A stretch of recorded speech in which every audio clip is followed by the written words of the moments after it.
Caribbean गर्म समुद्री धारा बहती। कैरेबियन गर्म समुद्री धारा बहती, मतलब इस एरिया से अपने समुद्र विज्ञान में पढ़ा होगा, यहाँ से गर्म धारा प्रवेश करती है जिसको केनी धारा कहते हैं। फिर यहाँ से होते हुए वो इधर जाके फिर इधर निकलेगी।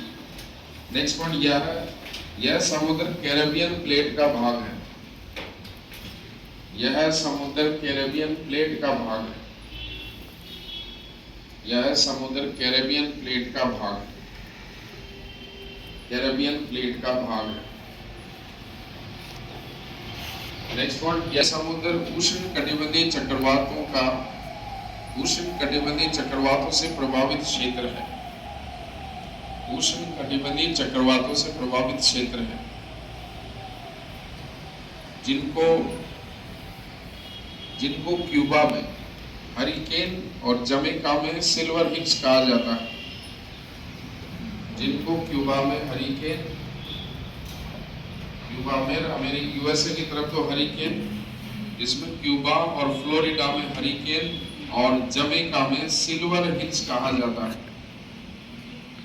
क्यूबा और फ्लोरिडा, तो ये अटलांटिक महासागर में एक मेजर समुद्र है, कैरेबियन सागर, जो प्लेट भी है, और वेस्ट इंडीज जो द्वीप है छोटे छोटे, जो ग्रेटर एंटीलीज और लेजर एंटीलीज। नेक्स्ट उसके बाद है ग्रेटर एंटीलीज। ग्रेटर एंटीलीज में नदी घाटियों को मेजर पावेल ने 1875 में नदी घाटियों को वर्गीकृत किया। 1875 में नदी घाटियों को वर्गीकृत किया। नदी घाटियों को वर्गीकृत किया और उनके दो भाग बताए।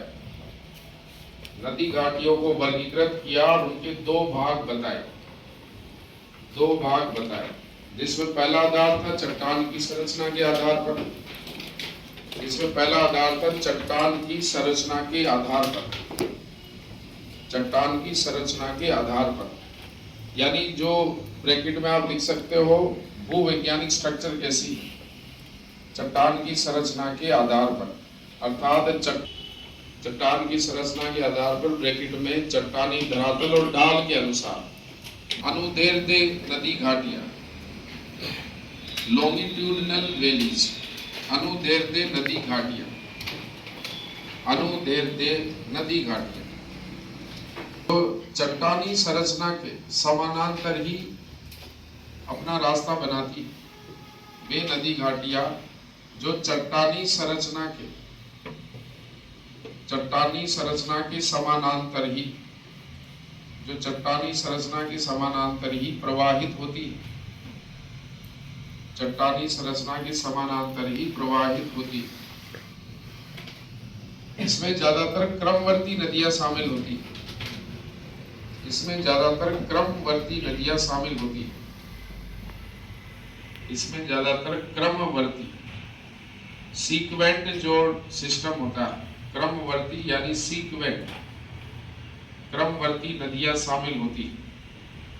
फिर दूसरा है अनुप्रस्थ नदी।